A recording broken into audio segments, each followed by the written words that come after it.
In Chapter 65 of the Count of Monte Cristo, later that evening, after arriving back in Paris, Debray is making himself at home in Madame Danglars' room. Suddenly, Monsieur Danglars bursts into the room and abruptly asks Debray to leave so he can talk to his wife.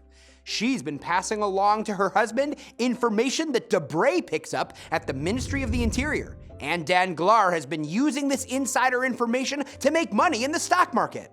Wow. He gives a percentage of his profits to his wife, who, he supposes, passes it along to Debray, her lover. But the tip about the Spanish bonds, based on a false telegraph message, lost Danglars a fortune. He suspects that the false telegraph message was planted by his political enemies to ruin him. He thinks it's fair that, because he pays her when he wins, she should pay him back when he loses. When Madame Danglars objects, he reminds her that he's been very lenient about her many affairs. He reveals that he knows her first husband committed suicide when he returned from the war to find her pregnant by Villefort.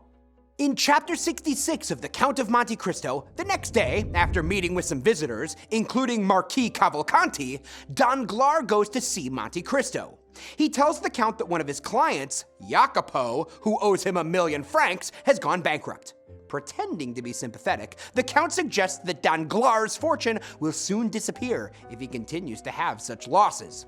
Danglars discusses Marquis Cavalcanti's wealth and hints that he might consider Andrea a good match for his daughter, Eugenie. The Count asks about the rumored engagement to Albert, but Danglars implies he has reservations about the match. He tells the Count that Fernand bought his title and changed his name from Mondego after a mysterious situation in Greece related to Ali Pasha. Wow, another bombshell revelation. In Chapter 67 of the Count of Monte Cristo, meanwhile, Madame Danglars is meeting with Villefort at his office. Villefort tells her that Monte Cristo couldn't have possibly found a newborn skeleton in the garden. He says that he thought the baby was dead when he buried it in the garden, and then he was stabbed by a Corsican, Bertuccio. He left for 6 months to recover from his wounds, which he told people he sustained in a duel. By the time he returned, his lover had married Danglars. Fearing that his attacker would realize he was still alive and would try to blackmail him, Villefort went back to the garden to get rid of the evidence, but the box was gone. Realizing that the baby might have been alive and someone had found it, Villefort checked the orphanage and learned that a woman claimed the baby 6 months later, but he never found her.